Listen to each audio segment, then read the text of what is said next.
Testing. 1 million, 2 million, 3 million. Seems to be working. I'd like to just say a few words preliminarily, and then the highlight for me will be getting your questions in a few minutes, because I want to talk about what's on your mind. I urge you to throw hard balls. It's more fun for me if you put a little speed on the pitches as they come in. You can ask about anything except last week's Texas A&M game. That's off limits. We have a couple of men here from SunTrust. I was just up at the Coke meeting, and I sit next to Jimmy Williams there, who ran SunTrust for many years, and he wanted to be sure that I wore this SunTrust shirt down here. I've tried to get sponsorship on the senior golf tour. I haven't had much luck, but now on the Bankers tour, I'm doing a little bit better. And he says I get a percentage of the increase in deposits from Gainesville. So I'll go out for SunTrust, dear old SunTrust. I would like to talk for just 1 minute to the students about your future when you leave here, because you're going to learn a tremendous amount about investments, and you'll learn enough to do well. You've all got the IQ to do well. You've all got the initiative and energy to do well, or you wouldn't be here. And most of you will succeed in meeting your aspirations. But in determining whether you succeed, there's more to it than intellect and energy. And I'd like to talk for just a second about that. In fact, there was a fellow that Pete Kiewit in Omaha used to say that he looked for 3 things in hiring people. Look for integrity, intelligence, and energy. And he said if that person didn't have the first 2, that the latter 2 would kill him. Because if they don't have integrity, you want them dumb and lazy. You don't want them smart and energetic. And I'd really like to talk about that first one, because we know you've got the second 2. And play along with me in a little game for just a second in terms of thinking about that question. You've all been here, I guess almost all of your second-year MBAs, and you've gotten to know your classmates. And think for a moment that I granted you the right to buy 10% of one of your classmates for the rest of his or her lifetime. Now, you can't pick one with a rich father. That doesn't count. I mean, you've got to pick somebody who's going to do it on their own merit. And I gave you an hour to think about it. Which one are you going to pick among all your classmates as to the one you want to own 10% of for the rest of their lifetime? Are you going to give them an IQ test? Pick the one with the highest IQ? I doubt it. Are you going to pick the one with the best grades? I doubt it. You're not even going to pick the most energetic one necessarily. You're the one that displays the most initiative. But you're going to start looking for qualitative factors in addition to, because everybody's got enough brains there and enough energy. And I would say that if you thought about it for an hour and decided who you're going to place that bet on, you'd probably pick the one who you responded the best to, because the one that was going to have the leadership qualities, the one that was going to be able to get other people to carry out their interests. And that would be the person who was generous and honest and who gave credit to other people even for their own ideas, all kinds of qualities like that. And you could write down those qualities that you admire in this other person, whoever you admire most in the class. And then I would throw in a hooker. I would say as part of owning 10% of this person, you had to agree to go short 10% of somebody else in the class. That's more fun, isn't it? And you think, well, now who do I want to go short of? And again, you wouldn't pick the person with the lowest IQ you would start thinking about the person really who turned you off for one reason or another. I mean, they had various qualities, quite apart from their academic achievement, but they had various qualities. In the end, you shouldn't really want to be around them, and other people didn't want to be around them. And what were the qualities that lead to that? Well, there'd be a whole bunch of things, but it's the person who's egotistical, the person who's greedy, the person who's slightly dishonest, cuts corners, all of these qualities. And you could write those down on the right-hand side of the page. And when you look at that, I don't know which one I'm using. Can you hear me okay with this? Yeah, fine. Yeah. The microphone to the side. What do I do with it? It just came loose. Oh, it just came loose. Okay. You can see why I avoid technology. Chewing gum is about as far as I get. As you looked at those qualities on the left and right-hand side, there's one interesting thing about them. It's not the ability to throw a football 60 yards. It's not the ability to run the 100-yard dash in 9.3. It's not being the best-looking person in the class. They're all qualities that if you really want to have the ones on the left-hand side, you can have them. I mean, they're qualities of behavior, temperament, character that are achievable. They're not forbidden to anybody in this group. And if you look at the qualities on the right-hand side, the ones that you find turn you off in other people, there's not a quality there that you have to have. If you have it, you can get rid of it, and you can get rid of it a lot easier at your age than you can at my age, because most behavior is habitual, and they say the chains of habit are too light to be felt until they're too heavy to be broken. And there's no question about it. I see people with these self-destructive behavior patterns at my age or even 10 or 20 years younger, and they really are entrapped by them. They go around and they do things that turn off other people right and left, and they don't need to be that way, but by a certain point they get so they can hardly change it. But at your age, you can have any habits, any patterns of behavior that you wish. It's simply a question of which you decide, and why not decide the ones that, I mean, if you like, Ben Graham did this, and Ben Franklin did it before him, but Ben Graham in his low teens looked around and he looked at the people he admired, and he said, you know, I want to be admired, so why don't I just behave like them? And he found there was nothing impossible about behaving like them. And similarly, he did the same thing on the reverse side in terms of getting rid of those qualities. So I would suggest that if you write those qualities down and think about them a little while and make them habitual, you will be the one that you want to buy 10% of when you get all through. And the beauty of it is you already own 100% and you're stuck with it. So you might as well be that person as somebody else. Well, that's a short little sermon. So let's get on to what you're interested in. And like I say, you can go all over the lot. So I don't know exactly how we're going to handle this, but let's start with a hand here someplace or other. Where do we go with the first one? Yeah, right here. Your thoughts about Japan. My thoughts about Japan?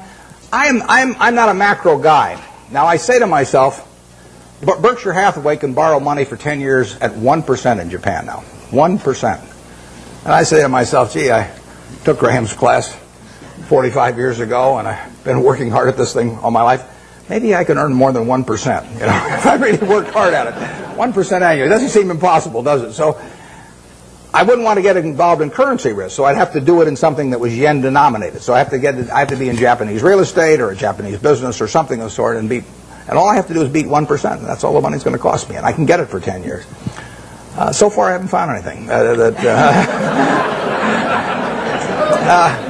It's kind of interesting. The Japanese companies earn very low returns on equity, and they have a bunch of businesses that earn 4, 5, 6% on equity, and it's very hard to earn a lot as an investor when the business you're in doesn't earn very much money. Now some people do it. In fact, I've got a friend, Walter Schloss, who worked with Graham at the same time I did, and it was the first way I went at stocks, to buy stocks selling way below working capital, very cheap quantitative stocks.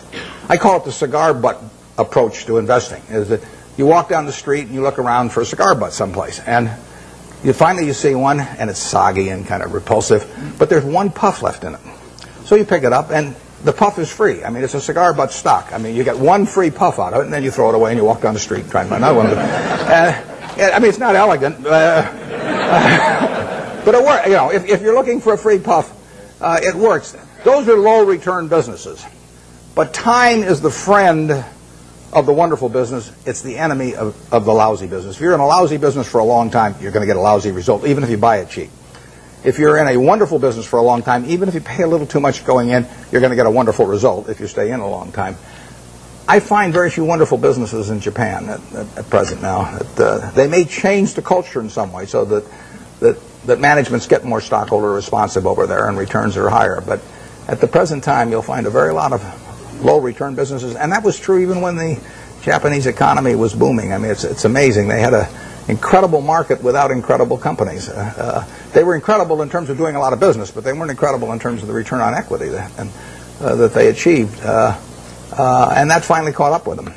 So we have so far done nothing there, but as long as money's 1%, I'll keep looking. I mean, yeah. You were rumored to be one of the rescue buyers of long-term capital. What was the play there? What did you see? Well, there's a story in the current Fortune magazine, one has Rupert Murdoch's picture on the cover, that tells the whole story of our involvement. It's kind of an interesting story because It's a long story, so I won't go into all the background of it. But I got the really serious call about long-term capital probably 4 weeks ago this Friday, whenever it was. It was my granddaughter. I got it in mid-afternoon, and my granddaughter was having her birthday party that evening, and then I was flying that night to Seattle to go on a 12-day trip with Gates to Alaska in a private train, all kinds of things where I was really out of communication. But I got this call on a Friday afternoon saying that things were really getting serious there. I'd had some other calls before that the article gets into a few weeks earlier. I know those people, most of them pretty well. So a lot of them were at Solomon when I was there. And the place was imploding, and the Fed was sending people up that weekend. And so between that Friday and the following Wednesday, when the New York Fed, in effect, orchestrated a rescue effort, but without any federal money involved, I was quite active, but I was having this terrible time because we were sailing up through these canyons, which held no interest for me whatsoever, in Alaska. And the captain would say, you know, if we just steer over here, we might see some bears and whales. And I said, steer where you get a good satellite connection, because I want. So it was. In fact, there's a picture, unfortunately, where I've got my Old Faithful is going off behind me, and I've got my back to it. I'm on the phone, which was the people in the group thought it was kind of funny the way I was working the phone. But we put in a bid on Wednesday morning. By then I was in Bozeman, Montana, and I talked to Bill McDonough, the head of the New York Fed, about 10 o'clock. They were having a meeting of the bankers at 10 o'clock that morning in New York, and I caught him. We actually delivered a message to him. He called me out there in Wyoming a little bit before 10 New York time, and we made a bid. It was because it was being done at a long distance and everything. It was really the outline of a bid, but in the end, it was a bid for $250 million, essentially for the net assets of. But we would have put in $3.75 billion on top of that, and it would have been $3 billion from Berkshire Hathaway, $700 million from AIG, and $300 million from Goldman Sachs. And we submitted that, but we put a very short time fuse on it, because when you're bidding on $100 billion worth of securities that are moving around, you don't want to leave a fixed price bid out there very long. Plus, we were worried about it getting shopped. In the end, the bankers made the deal, and but it was an interesting period. The whole long-term capital management, and I hope most of you are familiar with it, but the whole story is really fascinating, because if you take John Merriweather and Eric Rosenfeld, Larry Hillenbrand, Greg Hawkins, Victor Agani, the two Nobel Prize winners, Merton and Scholes, if you take the 16 of them, they probably have as high an average IQ as any 16 people working together in one business in the country, including at Microsoft or wherever you want to name. So there's an incredible amount of intellect in that room.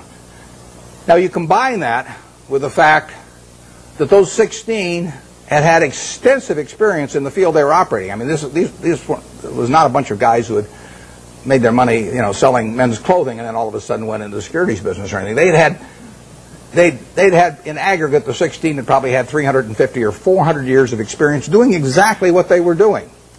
And then you throw in the third factor, that most of them had virtually all of their very substantial net worths in the business. So they had their own money up, hundreds and hundreds of millions of dollars of their own money up, super high intellect, working in a field they knew, and essentially they went broke.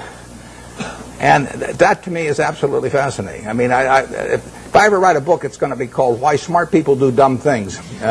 My partner says it should be autobiographical, but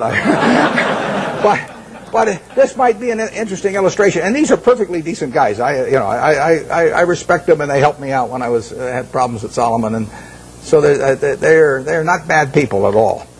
But to make money they didn't have and didn't need, they risked what they did have and did need. And that's foolish. That is just plain foolish. It doesn't make any difference what your IQ is. If you risk something that is important to you for something that is unimportant to you, it just does not make any sense. I don't care whether the odds are 100 to 1 that you succeed or 1,000 to 1 that you succeed. If you hand me a gun with 1,000 chambers, 1,000,000 chambers in it, and there's a bullet in one chamber, and you said, put it up your temple, how much do you want to be paid to pull it once? I'm not going to pull it. You can name any sum you want, but it doesn't do anything for me on the upside, and I think the downside's fairly clear.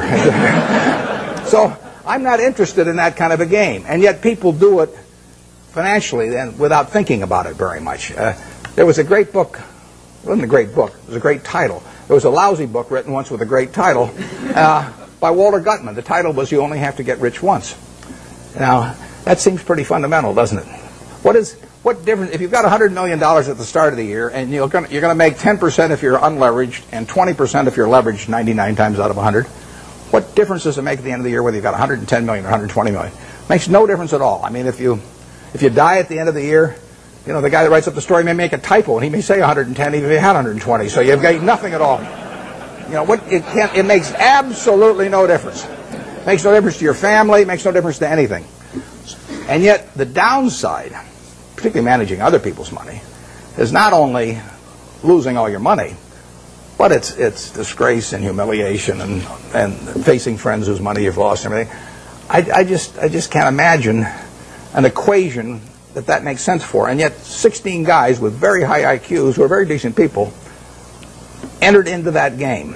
And, you know, I think it's madness. And it's produced by an over-reliance, to some extent, on things. You know, those guys would tell me back when I was at Solomon, you know, that a 6 Sigma event wouldn't touch us, or a 7 Sigma event. But they were wrong. I mean, their history does not tell you the probabilities of future financial things happening. And they had a great reliance on mathematics, and they felt that the beta of the stock told you something about the risk of the stock. It doesn't tell you a damn thing about the risk of the stock, in my view. And Sigmas do not tell you about the risk of going broke, in my view, and maybe in their view now too. But I don't like to even use them as an example, because they are.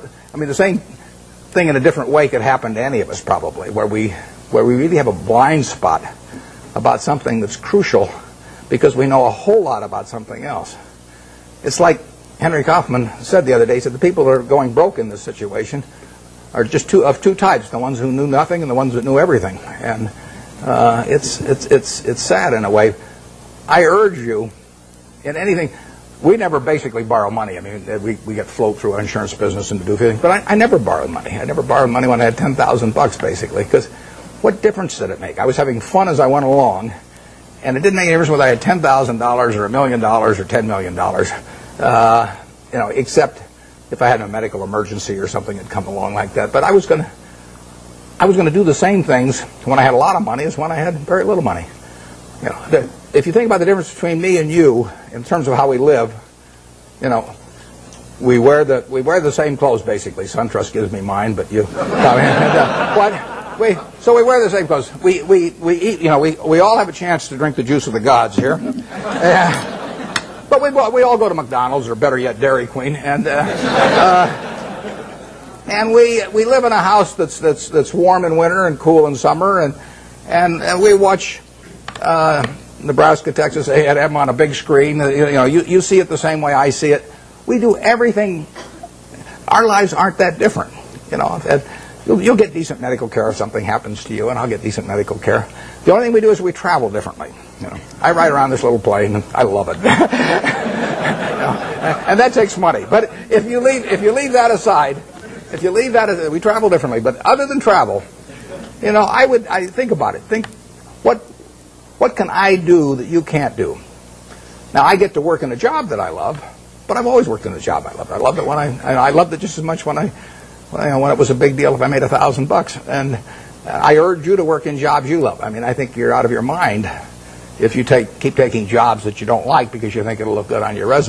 I was with a fellow at Harvard the other day who was taking me over to talk, and he was 28, and he was telling me all what he'd done in life, which was terrific. And then I said, "What are you going to do next?" And he said, "Well," he said, "after I get out my MBA," he said, "I think maybe I ought to go to work for a management consulting firm because it'll look good on my resume." And I said, "Wait a second, you've been 28, you've been doing all these things. I mean, you've got a resume that's 10 times as good as anybody I've ever seen it already." I said, "If you take another job you don't like just for," I said, "isn't that a little like saving up sex for your old age? You know, I mean, there comes a time when you ought to just start doing what, you know, you ever got." So, I think I got the point across to him.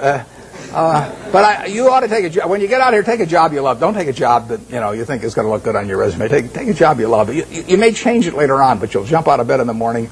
I mean, when I got out of Columbia, the first thing I tried to go to work for Graham immediately. I offered to go to work for him for nothing. He said I was overpriced. But I kept pestering him. I went out to Omaha and I sold securities for 3 years, and I kept writing him and giving him ideas and doing all these things. Finally, I went to work for him for a couple of years, and it was a great experience. But I always really worked in a job. I worked in a job that I loved doing. And you should really take a job that if you were independently wealthy, you would take. That's the job to take, because that's the one that you're going to have great fun in. You'll learn something. You'll be excited about it. And you can't miss. You may go do something else later on, but you'll get way more out of it. And I don't care what the starting salary is or anything of the sort. I don't know how I got off on that, but there I am. So I do think that if you think you're going to be a lot happier if you've got 2x instead of x, you're probably making a mistake. I mean, you ought to find something you like that works with that, and you'll get in trouble if you think that making 10x or 20x is the answer to everything in life, because then you will do things like borrow money when you shouldn't, or maybe cut corners on things that your employer wants you to cut corners on. Or it just doesn't make any sense. You won't like it when you look back on it. Yeah. Would you talk to the students about the companies that you like? I don't mean names. I mean what makes the company something that you like. I like businesses I can understand. We'll start with that. That narrows it down about 90%. I mean, there's all kinds of things I don't understand, but fortunately, there's enough I do understand. And you got this big, wide world out there. Almost every company's publicly owned, so you got all American business practically available to you. Now, to start with, it doesn't make sense to go with things that you think you can understand, but you can understand some things. I can understand this. I mean, you can understand this. Anybody can understand this. I mean, this is a product that basically hasn't been changed much. They've added the cherry, but since 1886 or whatever it was, and it's a simple business. It's not an easy business. I don't want a business that's easy for competitors. So I want a business with a moat around it. I want a very valuable castle in the middle, and then I want the duke who's in charge of that castle to be honest and hardworking and able. And then I want a big moat around the castle, and that moat can be various things. The moat in a business like our auto insurance business at GEICO is low cost. I mean, people have to buy auto insurance, so everybody's going to have one auto insurance policy per car, basically, or per driver. And I can't sell them 20, but they have to buy one. What are they going to buy it on? They're going to buy it based on service and cost. Most people will assume the service is fairly identical among companies or close enough, so they're going to do it on cost. So I got to be the low-cost producer. That's my moat. To the extent my costs get further lower than the other guy, I've thrown a couple of sharks into the moat. But all the time, if you've got a wonderful castle, there are people out there who are going to try and attack it and take it away from you.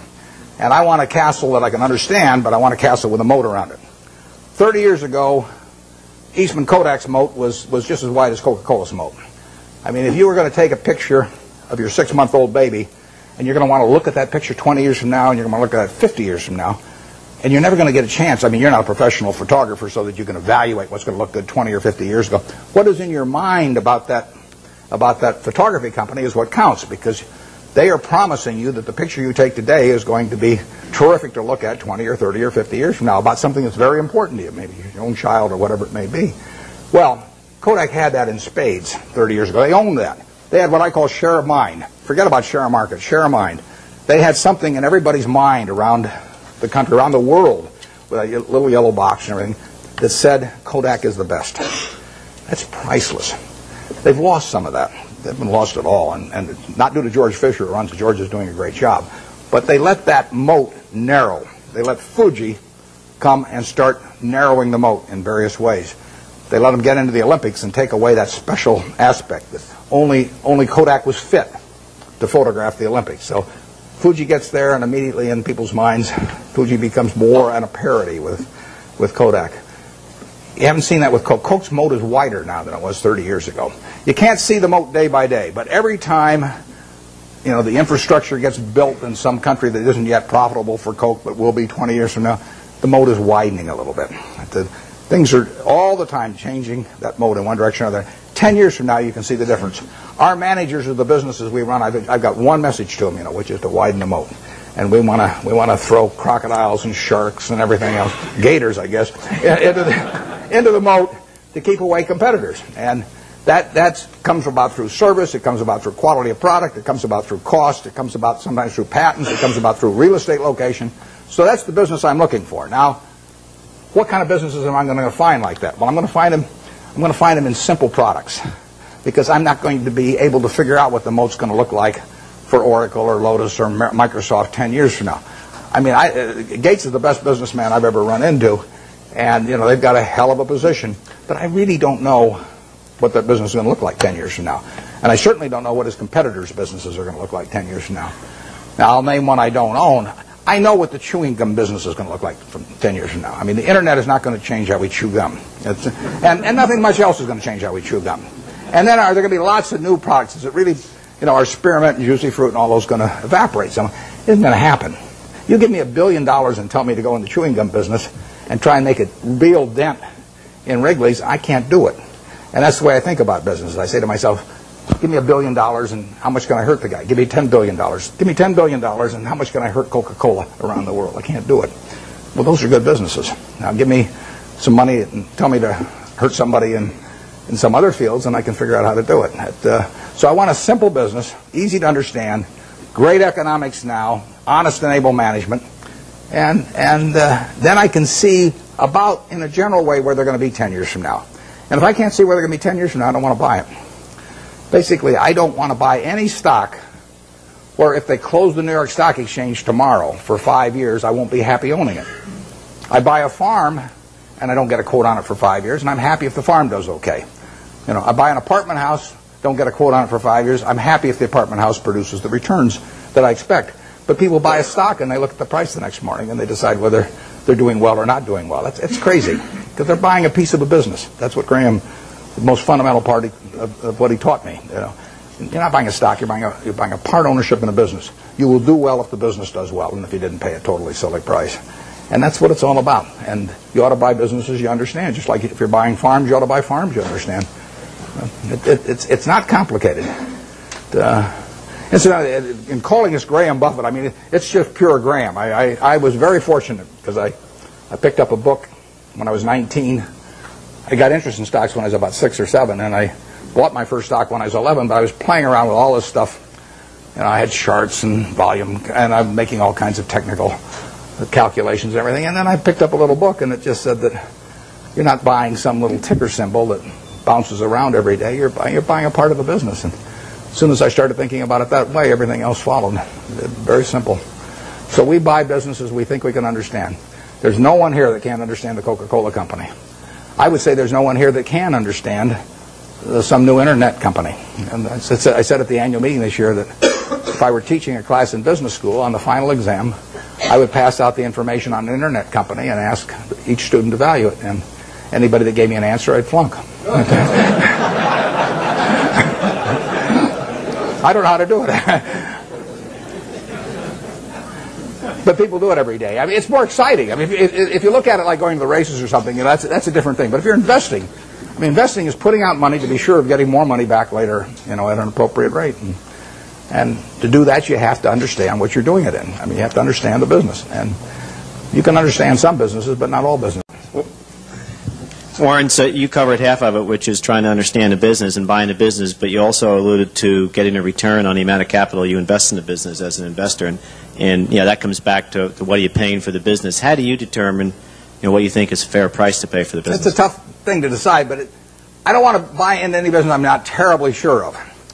So if I'm terribly sure of it, it probably isn't going to offer incredible returns. I mean, why should something that is essentially a cinch to do well offer you 40% a year or something like that? So we don't have huge returns in mind, but we do have in mind never losing anything. And I mean, we bought See's Candy in 1972. See's Candy was then selling 16 million pounds of candy at $1.95 a pound, and it was making 2 bits a pound or $4 million pre-tax. We paid $25 million for it. Took no capital to speak of. When we looked at that business, basically my partner Charlie and I really decided whether there was a little untapped pricing power there. In other words, whether that $1.95 box of candy could just as easily sell for $2 or $2.25. If it could sell for $2.25, another 30 cents a pound was $4.8 million on 16 million pounds.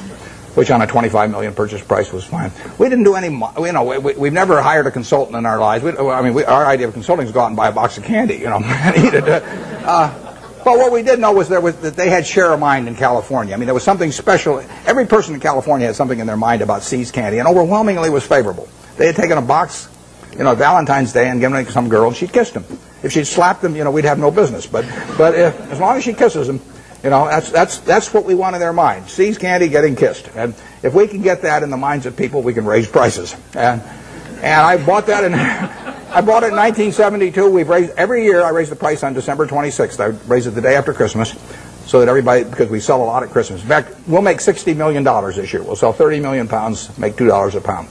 Same business, same formulas, same everything. 60 million bucks still doesn't take any capital, and we'll make more money 10 years from now. But of that 60 million, we make about 55 million in the 3 weeks before Christmas. And our company song is "What a Friend We Have in Jesus." I mean, it is. It is a good business. But the important thing about that business is that, think about it a little. Most people don't buy boxed chocolates to consume themselves. They buy them as gifts. Somebody's birthday. More likely, it's a holiday. It's Valentine's Day, single biggest day of the year. Christmas is the biggest season by far. But women buy for Christmas, and they plan ahead and buy over a 2 or 3 week period. Men buy on Valentine's Day. They're driving home. We run ads on the radio. Guilt, guilt, guilt, guilt. The guys are veering off the freeway right and left. And they won't dare go home without a box of candy when we get through with them on our radio ads. So that Valentine's Day is the biggest day. But can you imagine going home on Valentine's Day, and our See's Candy is now $11 a pound, thanks to my brilliance. And and let's say there's candy available at $6 a pound. But do you really want to walk in on Valentine's Day and your wife's got all these favorable images of the See's Candy over the years, and she sees you, and that's the way she thinks of you during the rest of the year when you really behave kind of badly. And you walk in and say, "Honey, this year I took the low bid," and then hand her a box of candy. I mean, it just isn't going to work. So, in a sense, there's untapped price. It's not price dependent, basically. Think of Disney. I mean, Disney is selling, we'll say, home videos for, I don't know what, $16.95, $18.95, or whatever. All over the world, people, and we'll say particularly mothers in this case, have something in their mind about Disney. I mean, every person in this room, when you say Disney, has something in their mind about it. If I say Universal Pictures, you don't have anything in your mind. If I say 20th Century Fox, you don't have anything special in your mind. If I say Disney, you've got something in your mind. And that's true around the world. Now, picture yourself with a couple of young kids, who you want to put away for a couple hours every day so you get a little peace of mind. And if you get them one video, they'll watch it 20 times. So you go to the video store or wherever you buy the video. Are you going to sit there and premiere, 10 different videos and watch them each for an hour and a half to decide which one your kid should watch? No. I mean, let's say there's one there for $16.95 and the Disney's there for $17.95. If you take the Disney video, you're going to be okay. So you buy it. And you don't have to make a quality decision on something that you don't want to spend the time to do. And so you can get a little bit more money if you're Disney, and you'll sell a lot more videos. Makes it a wonderful business. Makes it very tough for the other guy. How would you try to create a brand? DreamWorks is trying, but how would you try to create a brand that competes with Disney around the world, and to replace the concept that people have in their minds about Disney with something that says Universal Pictures? So that the mother's going to walk in and pick out a Universal Pictures video in preference to a Disney. It's not going to happen. Coca-Cola is associated with people being happy around the world. We're every place they're happy. We're at Disney World or Disneyland. We're at the World Cup. We'll be at the Olympics. We're every place where people are happy. Happiness and Coke go together. Now, you give me, I don't care how much money, and tell me that I'm going to do that with RC Cola around the world and have 5 billion people that have a favorable image in their mind about RC Cola. It can't get done. And you can fool around with you can do anything you want to do. You have price discounts on weekends and everything, but you're not going to touch it. And that's what you want to have in a business. That's the moat. And you want that moat to widen. And if you're See's Candy, you want to do everything in the world to make sure that the experience, basically, of giving that gift leads to a favorable reaction. That means what's in the box. It means the person that sells it to you, because all our business is done when we're terribly busy. I mean, people come in those weeks before Christmas or on Valentine's Day, and there are long lines. So at 5 o'clock in the afternoon, some woman is selling the last person the last box of candy, and that person's been waiting in line for maybe 20 or 30 customers. And if the salesperson smiles at that last customer, our moat is widened. And if she snarls at them, our moat is narrowed. We can't see it. It's going on every day. But that's the key to it. I mean, it's a total part of the product delivery is having everything associated with it, say, See's Candy and something pleasant happening. And that's what business is all about. Yep. Before purchasing a company, how much qualitative analysis do you do versus quantitative analysis? And have you ever bought a company where the numbers told you not to? Those are the best buys. The question is whether have I ever bought a company where the numbers told me not to, and how much is qualitative and how much is quantitative. The best buys have been when the numbers almost tell you not to. I mean, because then you feel so strongly about the product, and not just the fact that you're getting a used cigar butt cheap, that it's compelling. I mean, I owned a windmill company at one time, so windmills are cigar butts, believe me. And I bought it very cheap. I bought it at a third of working capital, and we made money out of it. But there's no repetitive money to be earned. I mean, there's a one-time profit in something like that, and it's just not. It's not the thing to be doing. I went through that phase. I mean, I bought streetcar companies and all kinds of things. But in terms of the qualitative, I probably understand the qualitative the moment I get the phone call. I mean, almost every business we've bought has taken 5 or 10 minutes, I mean, in terms of analysis. And we bought 2 businesses this year. General Re is, $18 billion or some deal. I've never been to their home office. I hope it's there. Yeah, there could be just a few guys, and they say, "Well, what numbers shall we send Buffett this month?" I can see him, coming in once a month, and saying, "Well, we'll just tell him we've got $20 billion in the bank this month instead of $18 billion or something." But I've never been there. And before I bought Executive Jet, which is fractional ownership of jets, and before I bought it, I'd never been there.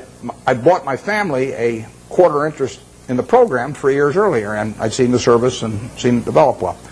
And I got the numbers, but if you don't know enough to know about the business instantly, you won't know enough in a month or 2 months. I mean, you have to have sort of the background of understanding and knowing what you do understand and don't understand. And that is the key. It's defining what I call your circle of competence. And everybody's got a different circle of competence. The important thing is not how big the circle is. The important thing is staying inside the circle. And if that circle has only got 30 companies in it out of thousands on the big board, as long as you know which 30 they are, you're okay. And you should know those businesses well enough so that you don't need to do lots of work. Now, I did a lot of work in the earlier years just in getting familiar with businesses. And the way I would do that is I would go out and use what Phil Fisher called the scuttlebutt approach. I'd go out, I'd talk to customers, I'd talk to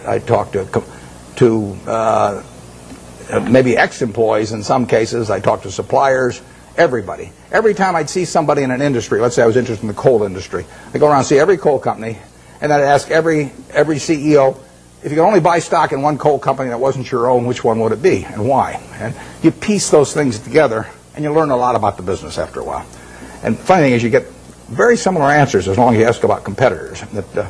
I'd say if you got a silver bullet, and you put it through the head of one competitor, which competitor and why? You'll find out who the best guy in the industry is in that case, or the one that's coming up. And there's a lot of things you can learn about a business. I've done that in the past on the businesses that I feel I could understand, so I don't have to do much of that anymore. It's a nice thing about investing is you don't have to learn anything very new. I mean, you can do it if you want to, but if you learned about Wrigley's chewing gum 40 years ago, you still understand Wrigley's chewing gum. There's not a lot of great insights to get or anything of the sort as you go along. So you do get a database in your head. I had a guy, Frank Rooney, who ran Melville for many years. His father-in-law died, owned a company called H.H. Brown, a shoe company. And he put it up with Goldman Sachs, but he was playing golf with a friend of mine here in Florida and mentioned to this friend. The guy said, "Why don't you call Warren?" He called me at the end of the golf match, and in 5 minutes I basically had a deal. But I knew Frank, and I knew the kind of business, and I sort of knew the basic economics of a shoe business, and so I could buy it. And quantitatively, I got to decide what the price is. That's either yes or no. I mean, I don't fool around a lot with negotiations. So if they name a price that makes sense to me, I buy it. And if they don't, I was happy the day before, so I'll be happy the day after without owning it. Yeah.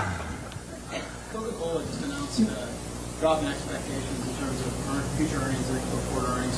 And in light of the fact that Coke has a lot of their profits coming in from outside the United States, how do you think the Asian crisis, so to speak, is going to affect Coke and for that matter the business? Of question is about the Asian crisis and how it affects a company like Coke that recently announced that the earnings, actually they just announced their third quarter earnings, but a few weeks ago they tipped people off that they were going to be lower in the fourth quarter and so on.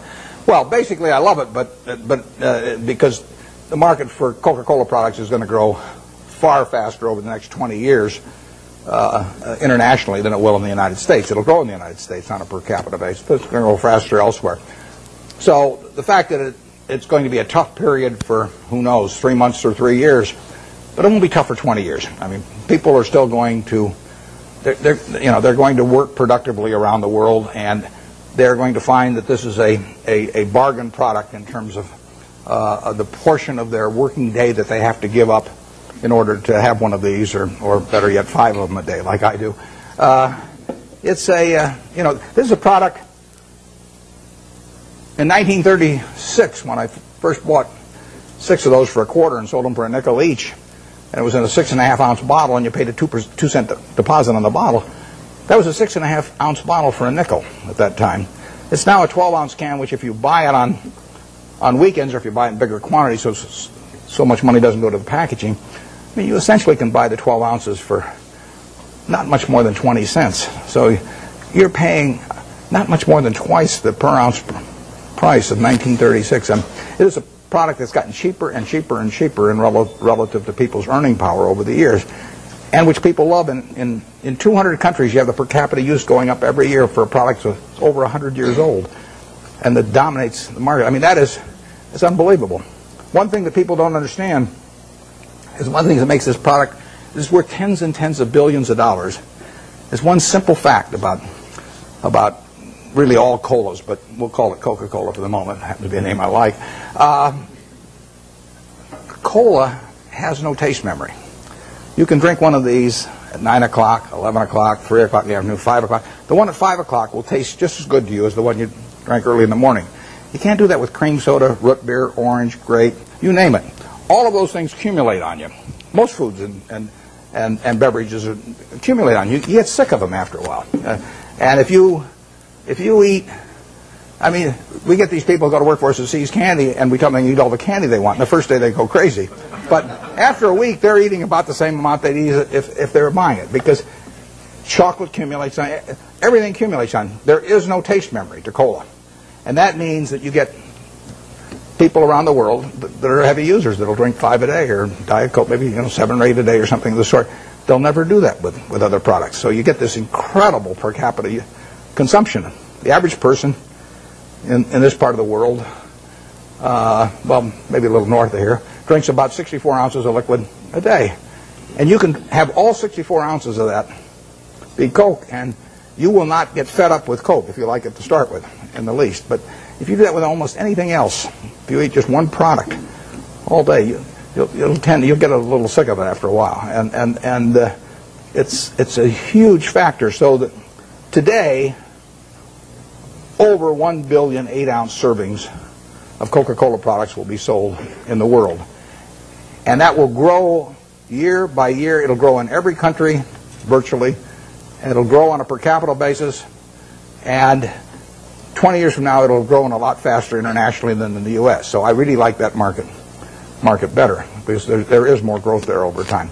But it will hurt them it is hurting them in the short term right now. But that doesn't mean anything. I mean, Coca-Cola went public in, I think it was 1919. Stock sold for $40 a share. It went back before that as the Candler family, and they went back. They bought it for $2,000, the whole business. Asa Candler back in the late 1880s in a couple of purchases. So now he goes public in 1919, $40 a share. 1 year later, it's selling for $19, gone down 50% in 1 year. Now you might think that's some kind of disaster, and you might think that sugar prices increased and the bottlers were rebellious and a whole bunch of things. You could always find a few reasons why that wasn't the ideal moment to buy it. Years later, you'd have seen the Great Depression, and you'd have seen World War II, and you'd seen sugar rationing, and you'd seen thermonuclear weapons, and the whole thing. There's always a reason. But in the end, if you bought one share for $40 and reinvested the dividends, it'd be worth about $5 million now.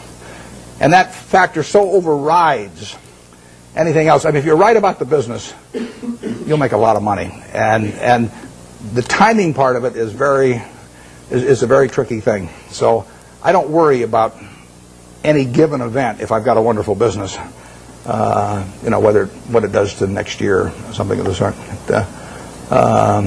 Their price controls have been in this country at various times, and that's fouled up even the best of businesses. I mean, I wouldn't be able to raise the price on December 26th of the Seas Candy if we had price controls, and we've had them in this country. But that doesn't make it a lousy business if that happens to happen, because you're not going to have price controls forever.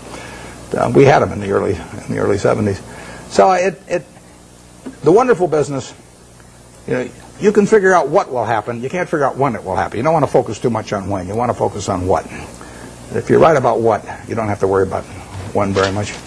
Is there an area I'm missing back there any place? I just want to make sure I'm not focusing all of them on one place. Let me get this gentleman over here. Most human mistakes, but the most successful of those will learn lessons from those mistakes and use them to benefit themselves later. What investment mistakes have you made or that you feel that you made, and how have you used those lessons? The question is about my business mistakes. How much time do you have? Well, the interesting thing about the mistakes is that in investments, at least for me and for my partner Charlie Munger, the biggest mistakes have not been mistakes of commission, they've been mistakes of omission. They're where we knew enough about the business to do something, and for one reason or another, we sat there sucking our thumbs instead of doing something. And so we've passed up things where we could have made billions and billions of dollars from things we understood. Forget about things we don't understand. In fact, I could make billions out of Microsoft. Doesn't mean anything because I never understand Microsoft.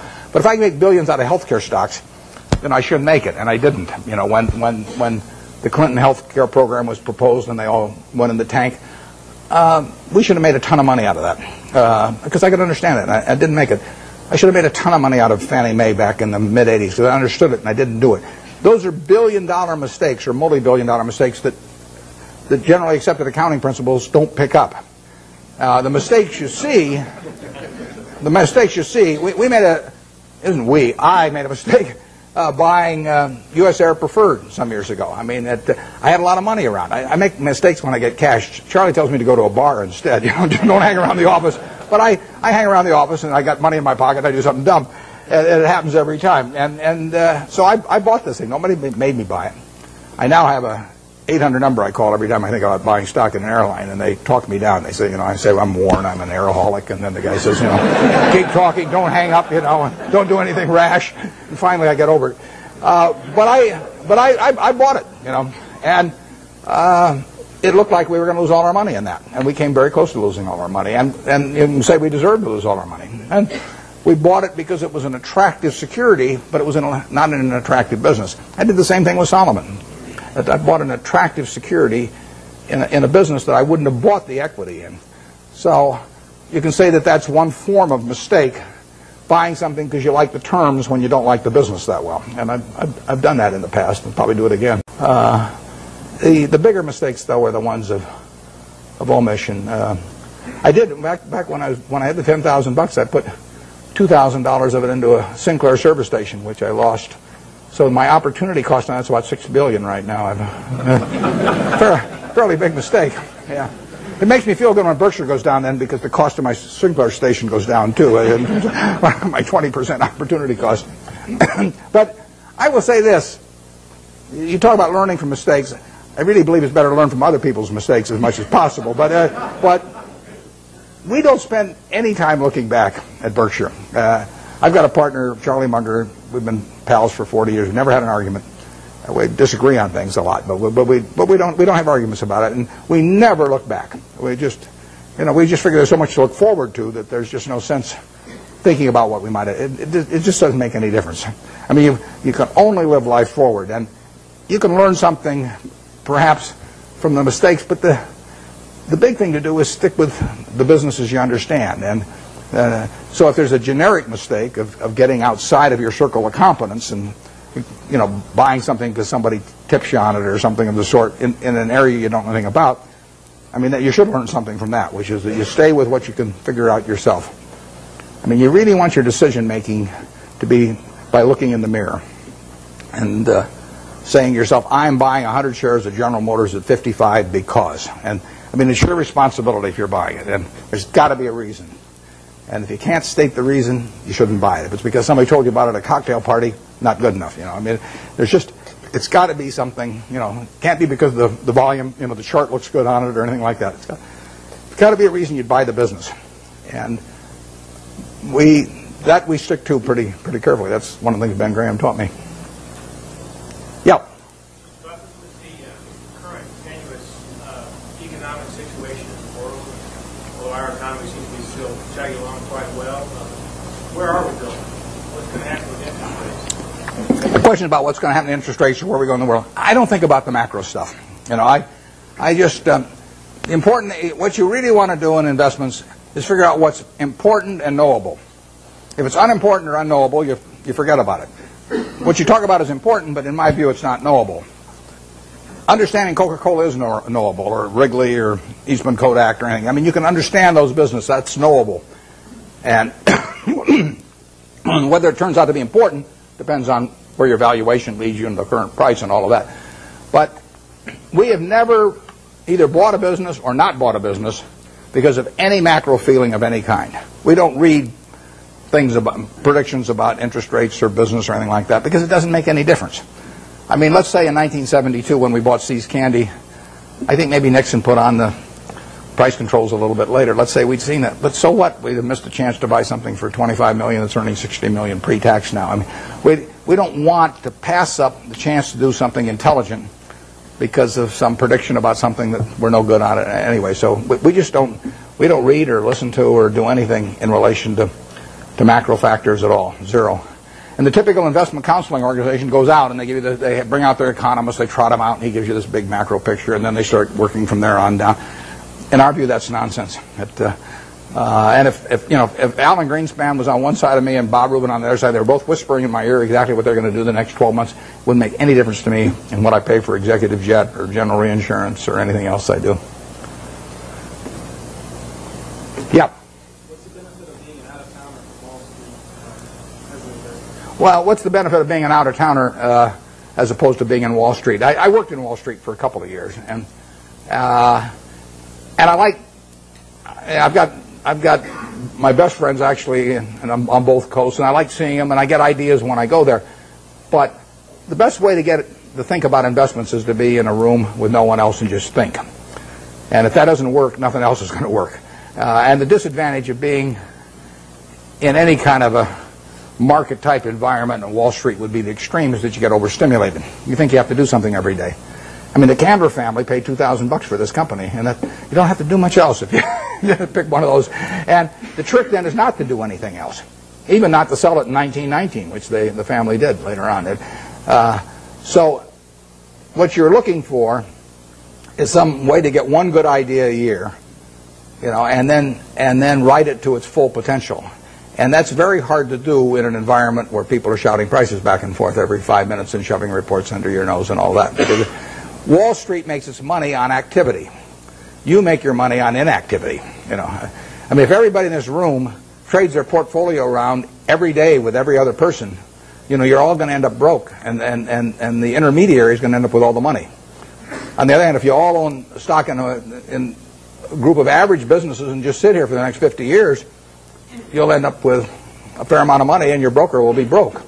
So his activity he's like a doctor who gets paid on how often he gets you to change pills. I mean, basically. If he gives you one pill and it cures you the rest of your life, he's got one sale, one transaction, and that's it.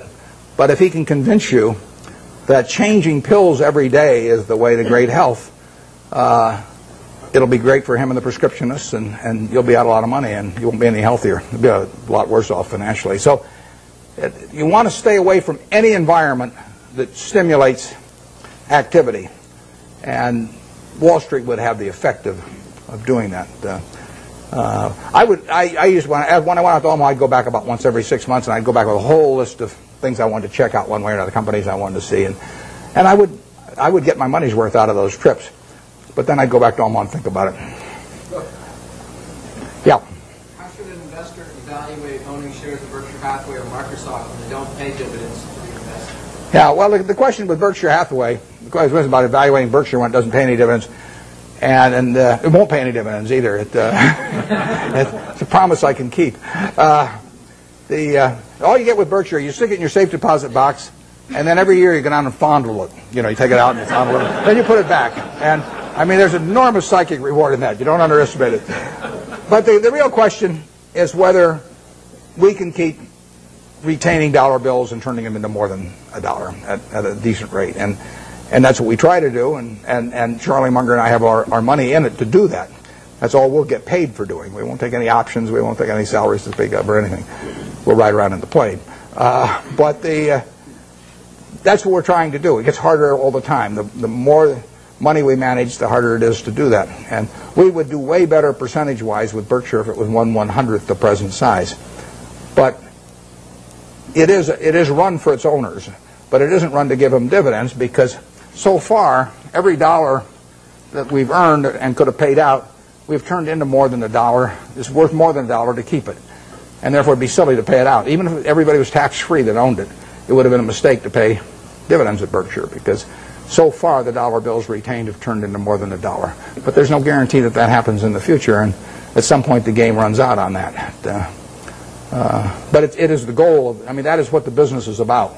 We're not, nothing else about the business do we judge ourselves by. We don't judge it by the size of its home office building or, you know, anything of the number of people working around it. We've got 12 people at headquarters. We've got 45,000 employees at Berkshire and 12 people at headquarters, 3,500 square feet. And we won't change it. So we will judge ourselves by the performance of the company.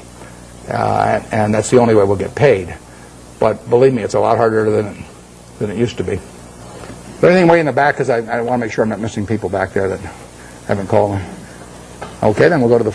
Well, how about way over there on the aisle? Yeah. What makes you decide investments reach its full potential? I missed this. What makes me decide to invest what? One of your investments has reached its full potential. As you said earlier that you... I missed the last part of it. Oh, reach its full potential. Well, ideally you buy in businesses where you feel that will never happen in terms of... I mean, I don't buy Coke with the idea that it's going to be out of gas in 10 years, you know, or 15 years. I mean, there could be something happen, but I would think that the chances of that are almost nil. So what we really want to do is buy businesses that we would be happy to own forever. It's the same way I feel about people who buy Berkshire. I want people to buy Berkshire that plan to hold it forever. They may not for one reason or another, but I want them at the time they buy it to think they are buying a business that they're going to own forever. And I don't say that's the only way to buy things. It's just that that's the group I want to have join me, because I don't want to have a changing group all the time. I measure Berkshire by how little activity there is in it. If I had a church and I was the preacher and half the congregation left every Sunday, I wouldn't say, oh, this is marvelous because I have all this liquidity among my members, you know. There's terrific turnover, you know. I would rather get a church where all the seats are filled, you know, every Sunday by the same people. Well, that's the way we look at the businesses we buy. We want to buy something that we're really happy to own virtually forever, and we can't find a lot of those. And back when I started, I had way more ideas than money, so I was just constantly having to sell what I thought was the least attractive stock in order to buy something that I just discovered that looked even cheaper. But that's not our problem really now. And so we hope we're buying businesses that we're just as happy with 5 years from now as now. And if we ever found some huge acquisition, you know, then we'd have to sell something maybe to make that acquisition. But that would be a very pleasant problem to have. We never buy something with a price target in mind. I mean, we never buy something at 30 saying if it goes to 40 we'll sell it, or 50 or 60 or 100. We just don't do it that way any more than when we buy a private business like See's Candy for $25 million. We don't say to ourselves, if we ever get an offer of $50 million for this business, we'd sell it. That's just not the way to look at a business. The way to look at a business is this going to keep producing more and more and more money over time? And if the answer to that is yes, you don't need to ask any more questions. There is, yeah, way back there. Those same principles in mind, what was the motivation for taking a piece of Solomon and similarly long-term capital? And how did you come up with the valuation? Well, Solomon, like I said, I went into that because it was a 9% security in 1987, September 1987. The Dow was up 35% that year. We'd sold a lot of stuff, and I had a lot of money around. It looked to me like we were never going to get a chance to do anything. So I took an attractive security form in a business I would never buy the common stock of. And I went in because of that, and I think that's generally a mistake. It worked out okay finally on that, but it's not what I should have been doing. I either should have waited, in which case I could have bought more Coca-Cola a year later or thereabouts, or I should have even bought Coke at the prices it was selling at then, even though it was selling at a pretty good price at the time. So that was a mistake. On long-term capital,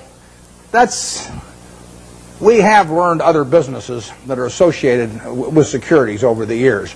And, I mean, one of them is arbitrage. I've done arbitrage for 45 years, and Graham did it for probably 30 years before that. And that's a business, unfortunately, I have to be near a phone for, and I have to really run out of the office myself, because it requires being more sort of market attuned, and I don't want to do that anymore. So unless a really big arbitrage situation came along that I understood, I won't be doing much of that. But I've probably been in 300 arbitrage situations at least in my life, maybe more. And it was a good business, perfectly good business. Long-term capital has a bunch of positions.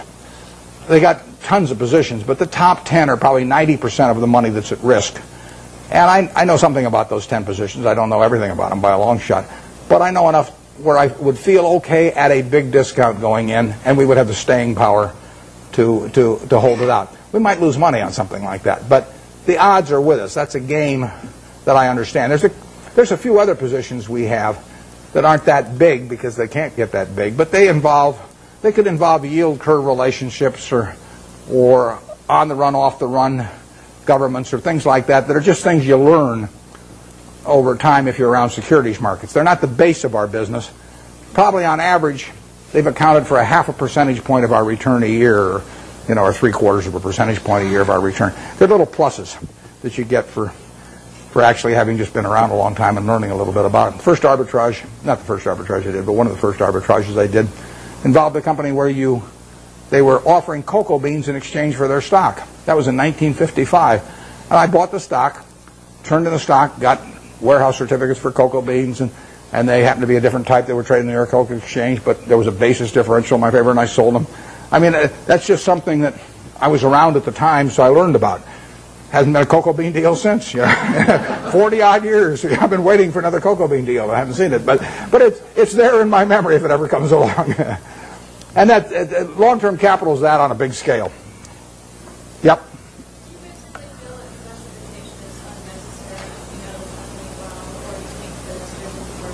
The question is about diversification, and I've got a dual answer to that. If you are not a professional investor, if your goal is not to manage money in such a way as to get a significantly better return than the world, then I believe in extreme diversification. I mean, so I believe 98 or 99%, maybe more than 99% of people who invest should extensively diversify and not trade. So that leads them to an index fund type of decision with very low costs. Because all they're going to do is own a part of America. And they made a decision that owning a part of America is worthwhile. I don't quarrel with that at all. That is the way they should approach it, unless they want to bring an intensity to the game to make a decision and start evaluating businesses. But once you're in the business of evaluating businesses, and you decide that you're going to bring the effort and intensity and time involved to get that job done, then I think that diversification is a terrible mistake to any degree. And I got asked that question when I was at SunTrust the other day. And if you really know businesses, you probably shouldn't own more than 6 of them. I mean, if you can identify 6 wonderful businesses, that is all the diversification you need. And you're going to make a lot of money, and I will guarantee you that going into a 7th one is going to, rather than putting more money in your first one, it's got to be a terrible mistake.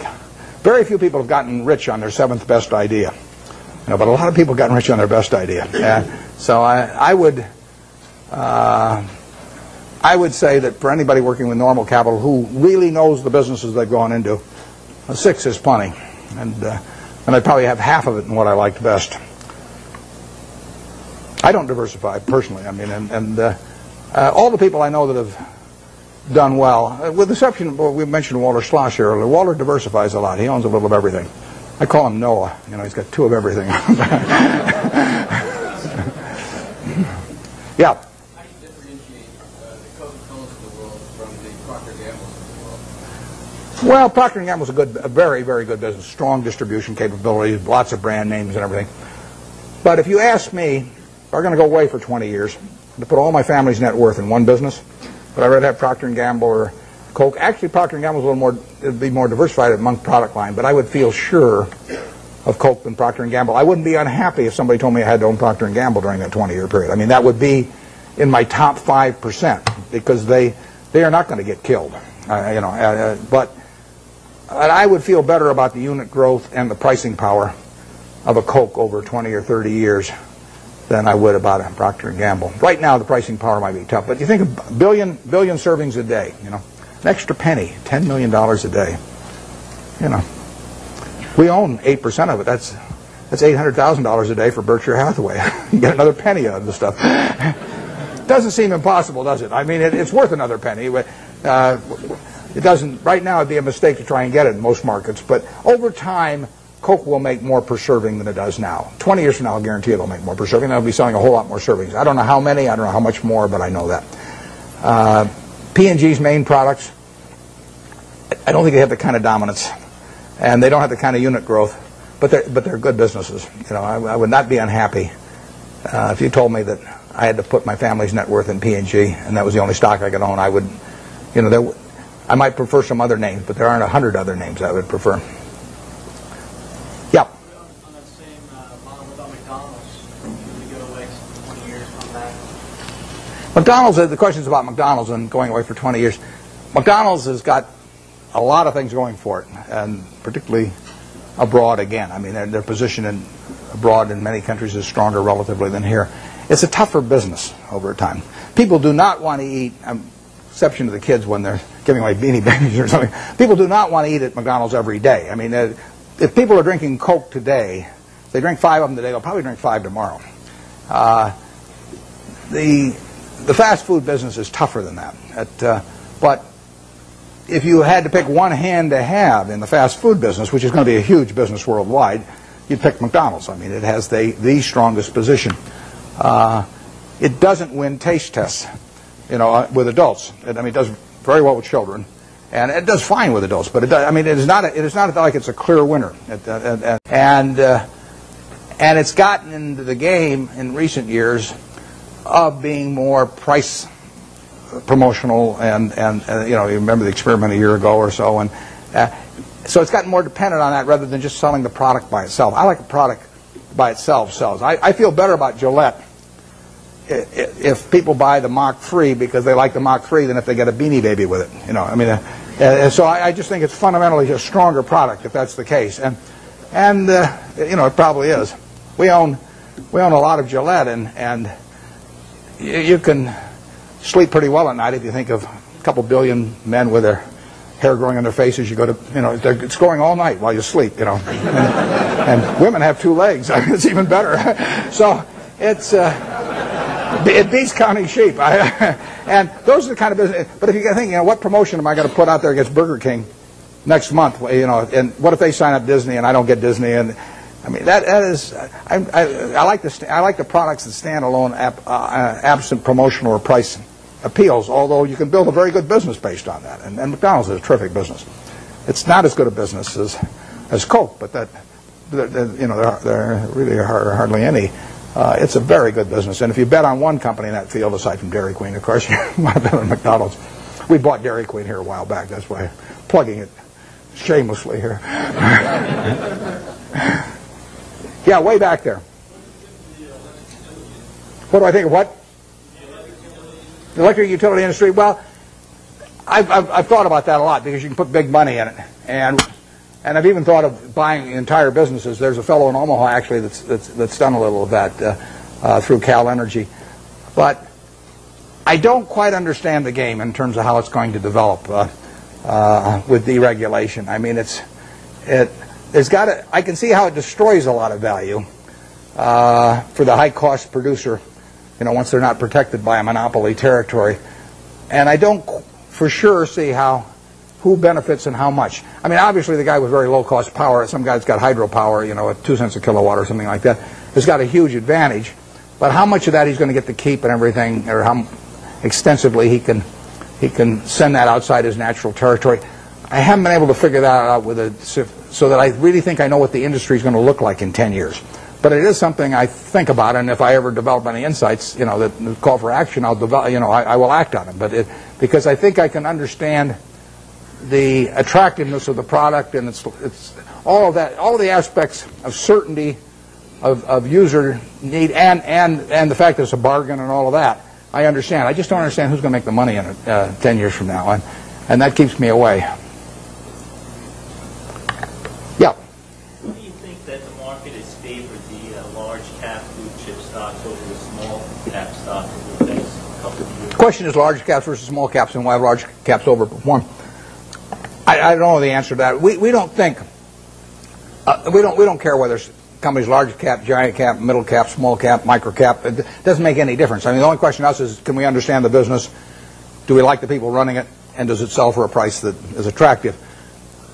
From my personal standpoint, running Berkshire now, because we've got pro forma for Gen Re, I don't know what we have, maybe 75 or 80 billion dollars to invest, and I only want to invest in about 5 things, so I'm really limited to very big companies. But if I were investing $100,000, I wouldn't care whether something was large cap or small cap or anything. I would just look for businesses I understood. Now,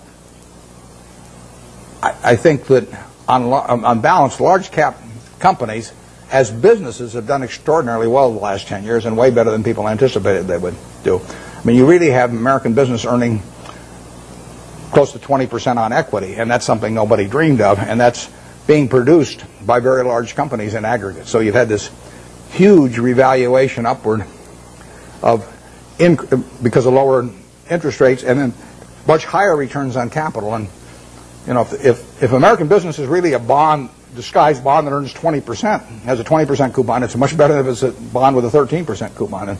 And that's happened with big companies in recent years. Whether it's permanent or not is another question. I'm skeptical of that, but I don't. I wouldn't even think about, except for questions of how much money we run. I wouldn't even think about the size of the business. A good small See's Candy was a $25 million business when we bought it. I mean, if I could find one just like it now, even as big as we are, you know, I'd love to buy it. And it's the certainty of it that counts. Yeah, way over there. You mentioned earlier that in buying stock, almost every company is public. And one thing until the last 5 years, real estate has been primarily private. We're now seeing a great securitization of real estate. I wanted your insights into the industry. Yeah, you're talking about real estate. There's been securitization, enormous securitization of the debt, too, of real estate. And that is one of the items right now that is really clogging up the capital markets. I mean, the mortgage-backed securities they're just not moving in commercial mortgage-backed, not residential mortgage-backed, and so that's. But I think you're directing your question at equities probably, and the equities. If you leave out the corporate form, has been a lousy way to own equities. I mean, you've interjected a corporate income tax into something that people individually have been able to own with a single tax, and by having the normal corporate form, you get a double taxation in there you really don't need with real estate, and it takes away too much of the return. REITs have, in effect, created a conduit so that you don't get the double taxation, but they also generally have fairly high operating expenses. And if you get real estate, let's just say you can buy fairly simple types of real estate on an 8% yield or thereabouts, and you take away maybe close to 1 or 1, maybe even 1.5% by the time you count stock options and everything.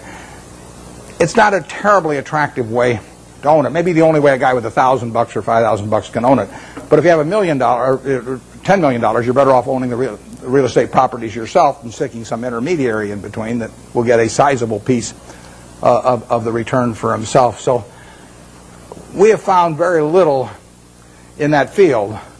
You'll see an announcement in the next couple of weeks that may belie what I'm telling you here on one thing. So I don't want you to think I was double-crossing you up here. But generally speaking, we've seen very, very little in that field that gets us excited.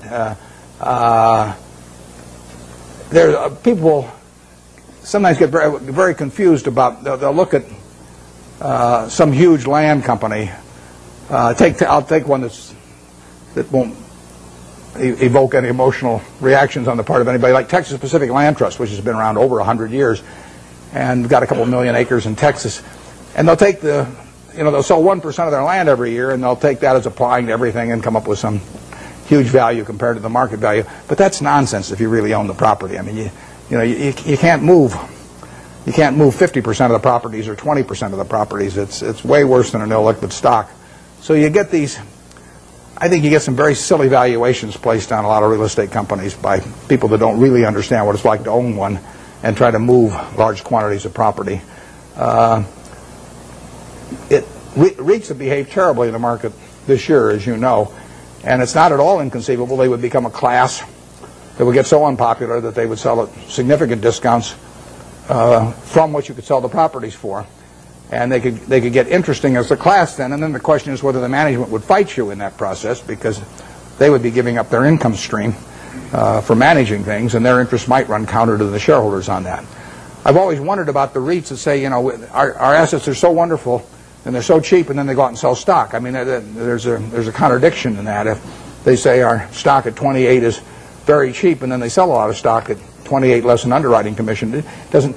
There's a disconnect there, and so. But it's a field we look at. I mean, Charlie and I can understand real estate, and we would be open for very big transactions periodically. And if there was a long-term capital management situation and translated to real estate, we would be open to that. Trouble is, so many other people would be too, that it would be unlikely to go at a price that would really get us excited.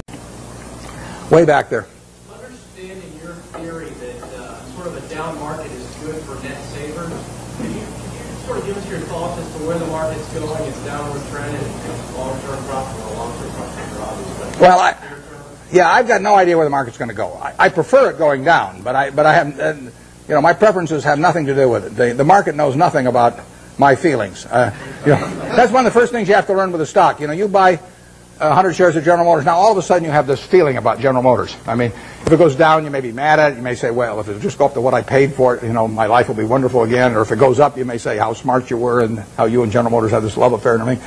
You've got all these feelings. Stock doesn't know you own it. Stock just sits there. It doesn't care what you paid. It doesn't care that you owned it or anything. So any feeling I have about the market is not reciprocated. I mean, it is the ultimate.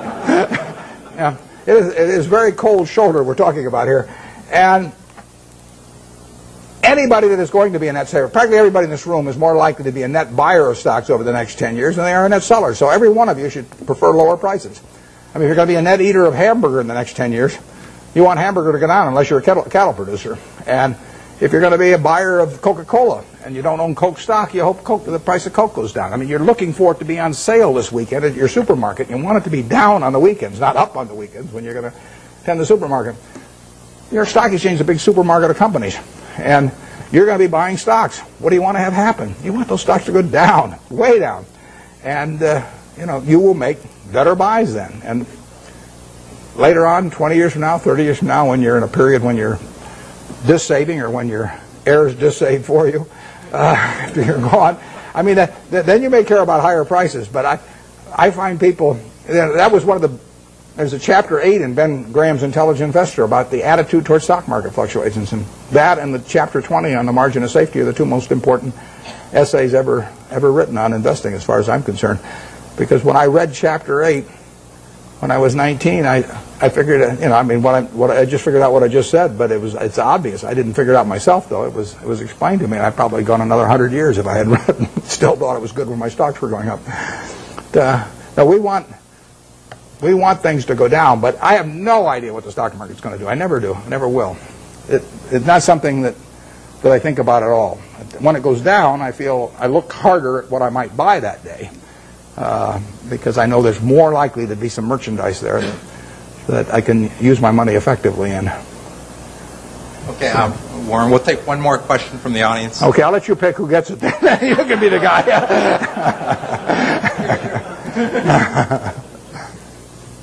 What's the question? You're right back there. If you live it again, starting your life again, then what would you like to do to have a happier life? Yeah, I would say, and this is going to sound disgusting. The question is, what would I do if I were going to live over again and have a happier life? The only thing I might do is select a gene pool where people live to be 120 or something that I came from. But I've been extraordinarily lucky. I mean, I use this example. I'll take a minute or two because I think it's worth thinking about a little bit. Let's just assume that it was 24 hours before you were born, and a genie came to you, and he said, Herb, you look very promising, and I've got a big problem. I've got to design the world in which you're going to live. And he said, I've decided, the hell with it, it's too tough. You design it. So you've got 24 hours. You figure out what the social rules should be, the economic rules, the governmental rules, and you're going to live under those, and your kids are going to live under them, and their kids are going to live under. And you say, I can design anything? And Genie says, yeah, you can do it. And you say, well, there must be a catch. He says, well, there is a catch. You don't know whether you're going to be born black or white, rich or poor, male or female, infirm or able-bodied, bright or retarded. All you know is you're going to take one ball out of a barrel that's got 5.8 billion. You're going to participate in what I call the ovarian lottery. You're going to get one ball out of there. And that is the most important thing that's ever going to happen to you in your life, because that is going to control whether you're born here or in Afghanistan, or whether you're born with an IQ of 130 or an IQ of 70. It's going to determine a whole lot. And you're going to go out of the world and you're going to have that ball. Now, what kind of a world do you want to design? Well, I think that's a good way to look at social questions, because not knowing which ball you're going to get, you're going to want a ball that you're going to want a system, design a system that's going to produce lots of goods and services, because you're going to want people on balance to live well. And you're going to want it that produces more and more, so your kids live better than you do and your grandchildren live better than the kids. But you're also going to want a system that, if it does produce lots of goods and services, does not leave behind a person that accidentally got the wrong ball and is not well wired for this particular system. See, I'm ideally wired for the system I fell into here. I mean, I came out and I got something that enables me to allocate capital. You know, nothing so wonderful about that. If all of us were stranded on a desert island, you know, we all landed there and we're never going to get off of it, you know, the most valuable person would be the one that could raise the most rice, you know, over time. And you know, I could say, well, I can allocate capital. How about paying me? And you wouldn't get very excited about that. So I am in the right place. I mean, Gates says if I'd been born, you know, a few million years ago, I'd been some animal's lunch. You know, he says you can't run very fast, you can't climb trees, you can't do anything. You've just been chewed up in the first day. So he says you're lucky you were born today, and I am. But the question, getting back, one question you can ask yourself, incidentally, is here is this barrel with 5.8 billion balls. Everybody in the world. If you could put your ball back, and they gave you, and then they took out at random 100 other balls, and you had to pick one of those, would you put your ball back in? Now, those 100 balls that you're going to get out, roughly 5 of them will be American. So there's 95 versus 5. So you're only going to have 5 balls. If you want to be in this country, you're only going to have 5 balls now left. You know, half of them are going to be women, half of them are going to be men. I'll let you all decide how you vote on that one. Half of them are going to be below average intelligence, half are going to be above. I mean, do you want to put your ball back? Most of you, I think, will not want to put that ball back to get 100. So what you're saying is, I'm in the luckiest 1% of the world right now, sitting in this room, top 1% of the world. Well, that's the way I feel. I mean, I've been lucky to be born where I was, because it was 50-1 against me in the United States when I was born. Lucky with parents, lucky with all kinds of things, and then lucky to be wired in a way that in a market economy pays off like crazy for me. Doesn't pay off for somebody who's absolutely as good a citizen as I am, you know, leading Boy Scout troops, teaching Sunday school, whatever, raising fine families, but he just doesn't happen to be wired in the same way I am. So I've been extremely lucky, so I would like to be lucky again. And if I'm lucky, then the way to do it is to play out that game and do something you enjoy, you know, all your life, and be associated with people you like. I only work with people I like. You know, I don't. If I could make it $100 million by buying a business with some guy that caused my stomach to churn, I'd say no, because I say that's just like marrying for money, which probably isn't a very good idea in any circumstances. But if you're already rich, it's crazy, right? So I am not going to marry for money. So I would really do almost exactly what I've done, except I don't think I'd have bought the U.S. Air. Thanks.